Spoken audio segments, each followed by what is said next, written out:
শীত একটু বেশি লাগতেছে রে। এই 2026-এর শুরুতে কড়া শীতে একটা গার্লফ্রেন্ড না পটালে হবেই না। এখানে একটা বাবা থাকে দেয়, বাবার কাছ থেকে একটু বুদ্ধি বুদ্ধি নিয়ে আসি, দিন কোনো ভালো হয় নাকি? বাবা তোর বাসা আমার খুলিয়ে বাবা 26 সালে আমার যে কোনো খালি একটা গার্লফ্রেন্ড ম্যানেজ করে দাও বাবা। এই শীতে আর থাকা কষ্ট হয়ে যাচ্ছে। আচ্ছা মনে রাখিস বাচ্চা, ভালোবাসা মানুষের মাথা পাগল করে দেয়।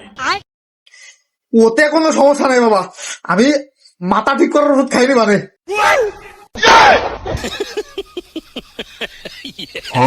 তুমি শুধু আমার রেডুক করে দাও, কি করলে এই 26,000 একটা মাল পড়বে। তাই তুই রেডি তো? হ্যাঁ বাবা আমি রেডি। তাহলে শোন, সবার প্রথমে তুই মায়ের কাছে যাবি। ঠিক আছে বাবা ঠিক আছে। এইবার তুই ওর নিঃশ্বাসটা অনুভব কর। এক মিনিট গুরুজি, ওই মায়ের যদি পাইতে দেয়। হ্যাঁ পুরো নিঃশ্বাসটা কি রাখলো, তিনটে টক হয়ে গেল, ওটাও ভালো লাগবে না। শ্বশুর কেন তুই উল্টা পাল্টা কিছু ভাবিস না, শুধু ইমার্জেন্সি কর।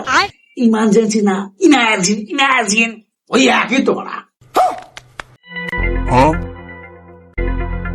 ও ইমাজিন করবো। আচ্ছা বাবা ঠিক আছে, তারপর বলো। অগ্নিরঞ্জন, তুই মন দিয়ে ওর নিঃশ্বাসটা শোন। কি শুনতে পাচ্ছিস? किरिश का सुनने का गाना। শুনবা নাকি বাবা? কপালে ঠেকাই দেবো কিন্তু একদম।